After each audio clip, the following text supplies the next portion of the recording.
Kasus dugaan penyebaran hoaks aparat tidak netral pada pemilu 2024 yang menjerat Aiman Wicaksono masuk ke babak baru. Polda Metro Jaya menaikkan status kasus itu ke tahap penyidikan. Ini semuanya nih, silahkan dibaca. Oh, ini boleh gue baca nih? Boleh. Oke. Waduh, ntar gue yang kenal lagi kalau gue baca nih. Gue yang baca deh kalau lu aja deh, gue takut. Assalamualaikum warahmatullahi wabarakatuh. Balik lagi teman-teman di channel Kajian Online. Jumlah tersangka kasus ijazah rupa-rupanya akan terus bertambah. Dan jangan lupakan sosok presenter provokatif yang malah membuka pintu seluas-luasnya bagi Roy Suryo CS berkuar-kuar menyebarkan informasi palsu.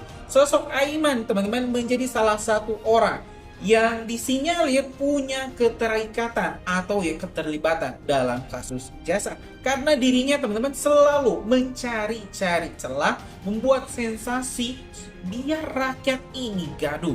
Kita bisa tonton di berbagai diskusi-diskusinya bagaimana Aiman sangat berat sebelah dengan mempersilahkan Roy Suryo CS menyampaikan argumennya secara penuh. Tapi ketika loyalis Pak Jokowi yang ngomong, yang bicara ke bagian diskusinya langsung dipotong, bahkan sering sekali disanggah. Nah, tersangka-tersangka ini hari ini, teman-teman, akan dipanggil oleh Polda Metro Jaya dan rupa-rupanya informasi A1-nya langsung akan dilakukan penangkapan. Nah, siapa saja tersangka-tersangka barunya? Apakah Aiman juga akan hadir dan menjadi tersangka terbaru di kasus ijazah? Hari ini kita bakal tengok informasi yang menyebut soal penahanan, penangkapan, dan juga daftar tersangka baru kasus ijazah. Tanpa panjang lebar, kita simak informasi selengkapnya. gue bukan teroris, gue bukan koruptor, gue bukan penjahat seksual. Kenapa kemudian ada panggilan yang datang di tengah malam? Tentu itu pertanyaan. Gue yakin lu tidak akan mau menjawab ini dengan konkret ya. Lu merasa ada kemungkinan permainan dalam pemilu ini? Iya. Ini malah POV-nya jadi begini sekarang gitu. Aduh, langsung aja kali ya. Iya. Pertama nih, sebenarnya gue juga pas baru baca tadi, itu penasaran kenapa lu keluar dari pers ya? Bukan keluar, gue cuti dulu sementara kan. Oh, jadi cuti posisinya? Maksudnya? Iya, dikembangkan lagi oleh media, tapi bukan dari gue. Ini dari temuan Tempo sendiri. Oke, Bayangkara berburu suara. Nah, gini loh maksudnya. Untuk menyampaikan apakah yang gue sampaikan itu hoax atau bukan, media menuliskan hal yang sama dan bahkan lebih detail. Oke. Jadi apakah itu hoax? Ya pasti jawabannya enggak dong. Media kan nggak mungkin hoax. Dan bukan satu media tadi, ada Media Indonesia, ada Tempo, dan beberapa media lainnya. Satu itu. Iya, oke. Yang kedua ya, bahwa narasumber gue itu ada atau enggak sih? Dan dia ngomong apa? Narasumber lo ini? Ini semuanya nih. Oh, dalam bentuk video ya? Enggak, percakapan WhatsApp. Makanya WhatsApp gue WhatsApp diambil, disita. Oh, lu punya bukti berdasarkan percakapan WhatsApp itu? Iya, kan gue bilang. Nah, silahkan dibaca. Oh, ini boleh gue baca nih? Boleh. Oke. Waduh, ntar gue yang kenal lagi kalau gue baca nih. Gue yang baca deh kalau lu aja deh, gue takut. Dan bukan itu aja ya, jadi proses yang sering dikatakan oleh teman-teman sebagai intimidasi itu juga dilakukan terhadap pribadi gue. Oh, lu merasa begitu? Iya, karena penyampaian panggilan polisi itu dilakukan tengah malam, 23.50. Oh, itu yang gue baca ya? Iya. Kronologinya? Dan ya itu menjadikan sebuah hal yang memang berbekas ya. Bukan hanya kalau di gue sih nggak ada nggak masalah lah. Tapi kan gue ada anak, ada istri.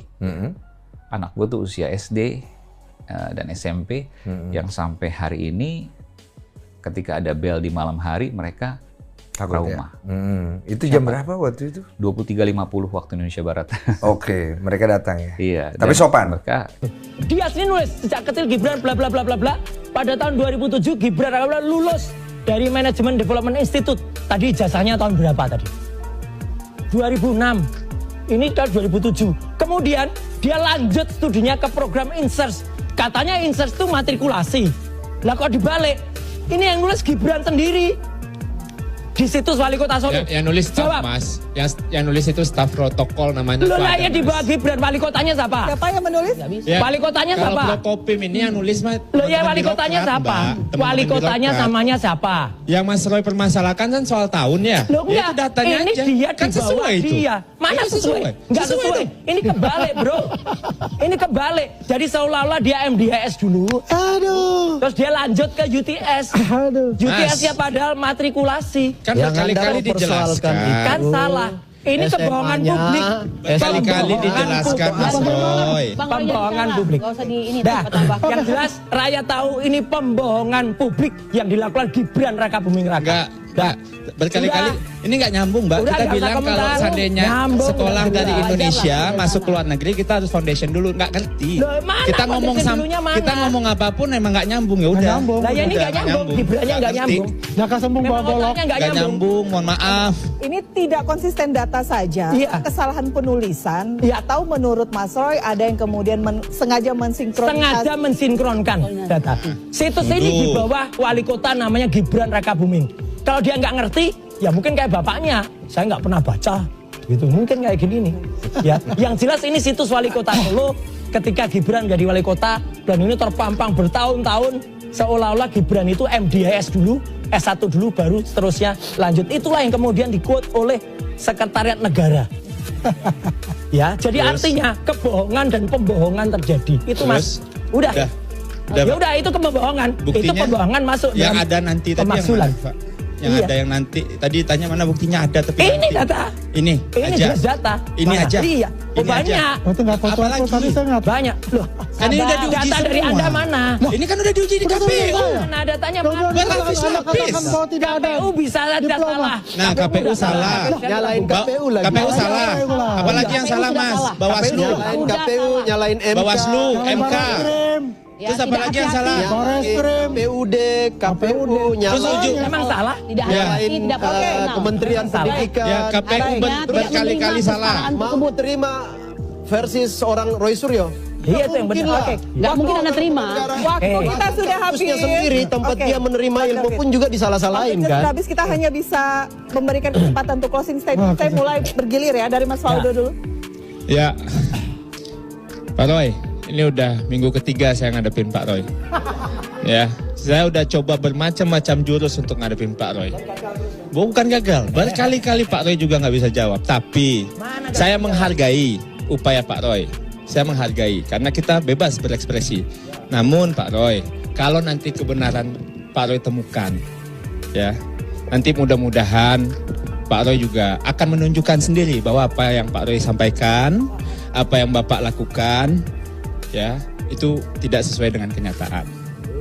Ya, jadi hari ini proses sudah terjadi, KPU, Bawaslu, lembaga negara lainnya. Jadi saya turut mendoakan Pak Roy, semoga sehat selalu. Amin. Ya, semoga Amin. Pak Roy juga menemukan kebenaran. Oh semua. Kalau pada akhirnya ini menjadi gerakan, tadi Bang Refli menyetir ini jadi gerakan politik, mudah-mudahan jadi parpol. Saya doakan. Ya, Wah, saya cuy. doakan. Saya doakan. Ya, saya doakan Pak Roy, Ibu, Bapak semua mudah-mudahan sehat selalu, Baik. sukses. Ya, good luck, semangat. Jangan salahin orang mancing. Makasih. Bentuk serangan bertubi-tubi ke Jokowi. Tapi dari judulnya aja mas, ini buku judulnya Jokowi Dark. Oh iya. Ya pasti Pak Roy sudah mempertimbangkan lah mas. Apa yang dilakukan pasti ada pro dan kontra. Dan memang ini kan nggak berhenti-berhenti Pak Roy-nya. Saya kan termasuk orang yang bilang Pak Roy sudah lah. Pak Roy ini kalau ibarat sutradara ini bikin krunya tuh nggak kelar-kelar nih syutingnya nih. Saya bilang kan, kapan nih endingnya Pak Roy? Gitu kan. Karena banyak. Karena kan ternyata skenario-nya banyak Pak Roy ini. Kan sudah ke Makom, nanti kemana lagi, ke sana kemari. Tapi tentunya ini menjadi kritikan juga bagi Pak Roy dan kawan-kawan. Bahwa ketika ya Pak Roy mungkin memiliki kebenaran versi Pak Roy. Tapi kan kawan-kawan juga memiliki kebenaran. Ya kebenaran versi kawan-kawan kan kalau soal ijazah sudah nih UGM, Polri, lain-lain gitu kan. Soal silsilah Pak Jokowi sudah dijelaskan A, B, C, D, F, G, H. Mas Gibran bilang thank you, makasih Pak sudah mendoakan keluarga besar kami. Tentunya kan itu direspon positif sama Mas Gibran. Lagi-lagi Mas, kalaulah ini ujungnya buku Jokowi Dark File tadi, ini kampanyenya paten sekali Mas. Kalau di situ kan profilnya kan dokter. Saya yakin pasti belajar metode penulisan, metode penelitian Mas. Maksudnya profilnya kan orang-orang yang sebenarnya juga ya saya menghormati lah. Setiap orang yang sekolah saya hormati Pak. Tapi di sisi lain Pak, pasti pada akhirnya semuanya akan menuntun kepada yang benar. Tapi kan benar menurut penulis belum tentu benar yang sebenarnya. Tapi dari judulnya aja Mas, ini buku judulnya Jokowi Dark. Ini pasti dark semua isinya. Pasti sesuai dengan sisi-sisi negatif, sisi-sisi ya sesuai dengan judgement penulis Pak Roy, Bu Tifa, ya bisa menebak isinya Mas. Tanpa Pak Roy kampanye jualan apapun, isinya pasti yang sesuai dengan asumsi yang sedang dibangun hari ini. Acara Presiden Jokowi hari ini itu nggak luar biasa, santai terus. Kita mau kemana? Mau ke Coket, mau baru. Oh, saya kira ini presiden.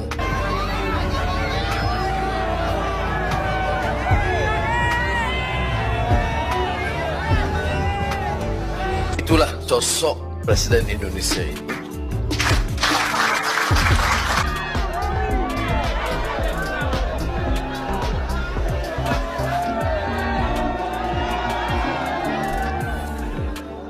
Ada gambar saya dengan Bapak Jokowi. Saya itu sebetulnya sedih. Kalau proses hukum mengenai ijazah ini maju lagi ke tahapan berikutnya.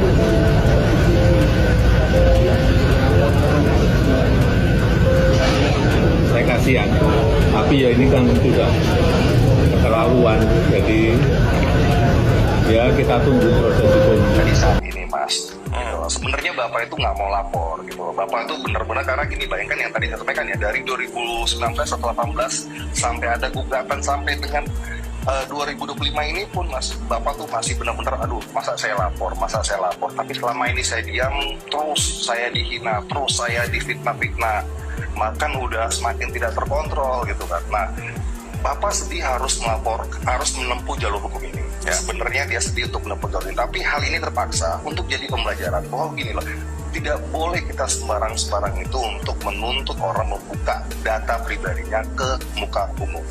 Gitu. Apalagi dengan situasi seperti ini, bayangkan ada seorang pejabat atau menteri atau siapapun dia, terus hanya datang di demo, terus ijazahmu palsu. Loh, palsu gimana? Ya udah tunjukin. Ya, apa gitu. Dan Bapak sebagai mantan presiden Indonesia, seorang tokoh bangsa, Bapak harus memberikan contoh, Mas. Kalau memang orang meributkan itu lantas kucuk-kucuk Bapak liatin, besok-besok semua pejabat di negeri ini bisa diperlakukan hal yang sama. Baik. Gitu kan. Orang bisa sembarangan aja datang. Itu Pak Jokowi aja mau menunjukkan, masa Bapak tidak. Nah, itu kan akan menjadi presiden yang sangat buruk kan. Baik, Bang Andra, kalau misalnya gini, katakanlah saya pakai analogi ya. Misalnya tadi ketika dikatakan hasil uji lapor ini dinyatakan bahwa ijazah ini identik. Kita tidak bilang asli tapi identik. Terus keputusan dari hakim di pengadilan menyatakan bahwa ijazah ini asli. Apakah juga nantinya akan dibuka ruang bahwa Bapak ini akan memaafkan orang-orang yang melaporkan dirinya gitu terkait dengan ijazah palsu dan seterusnya, karena ya sudah masyarakat sudah tahu bahwa ijazah itu memang benar-benar asli. Apakah sampai goalsnya di situ atau harus ada yang masuk UI nih untuk memberikan efek jerah? Mohon maaf Mas, saya belum bisa berkomentar mengenai apa nanti keputusannya Bapak ya, apakah ya ini bisa berdamai apa tidak. Tapi itu nanti mungkin saya lihat itu nantilah. Perkara ini masih sangat apa ya, masih sangat awalnya, masih awal banget, masih tingkat penyelidikan, dan saya juga belum tahu Mas apakah ini akan lanjut ke tahapan persidangan apa tidak. Dan itu ya, sekarang sudah ada proses laporan polisi yang sedang berjalan, dan kami selaku tim kuasa hukum menyerahkan seluruh proses, dan kami pun tidak mau berkomentar terlalu banyak, jangan sampai mengganggu jalannya proses penyidikan Mas. Baik, proses hukum ijazah dari Pak Jokowi ini terus berlanjut. Terima kasih Bang Andra Reinhardt Pasaribu telah berbagi informasi kepada kami. Sehat dan sukses selalu. Mengumumkan hasil gelar perkara terkait kasus tudingan ijazah palsu Presiden ke-7 Indonesia Joko Widodo. Ada 8 orang ditetapkan sebagai tersangka. Kasus tudingan ijazah palsu Presiden ke-7 Indonesia Joko Widodo, polisi tetapkan 8 orang sebagai tersangka. Sebelumnya, Joko Widodo telah melaporkan dugaan fitnah terkait dirinya ke Polda Metro Jaya dengan jeratan pasal 310 dan 311 KUHP, pasal 27A, Junto 32, serta pasal 35 Undang-Undang tentang Informasi dan Transaksi Elektronik atau UU ITE. Berdasarkan hasil penyidikan, kami menetapkan 8 orang sebagai tersangka yang kami bagi dalam 2 klaster. Antara lain, 5 tersangka dari klaster pertama yang terdiri atas pertama ES, KTR, MRF, RE, dan DHL. Untuk tersangka dari daftar ini dikenakan pasal 310 dan atau pasal 311 dan atau pasal 160 KUHP dan atau pasal 27A junto pasal 45 ayat 4 dan atau pasal 28 ayat 2 junto pasal 45A ayat 2 Undang-Undang ITE. Untuk klaster kedua, ada 3 orang yang akan ditetapkan sebagai tersangka, antara lain atas nama RS, RHS, dan Sudah jelas ada bocorannya. Ketika nanti putusan pengadilan ya menyatakan bahwa berdasarkan bukti-bukti para penggugat tidak memiliki bukti valid, sedangkan pihak Pak Jokowi punya bukti valid dari pihak UGM, dari KPU dan segala macam, maka dinyatakan sah. Sekarang ini ya sudah mulai mereka menjatuhkan yang namanya pengadilan. Mereka akan bilang bahwa pengadilan akan memutuskan, karena ada putusan pengadilan yang mengatakan ijazah Pak Jokowi asli, sehingga mereka akan menyebarkan ya bahwa pengadilan sudah diintervensi oleh pemerintah, pengadilan sudah diatur. Ini akan mereka lakukan, sebelum kejadian mereka akan lakukan itu.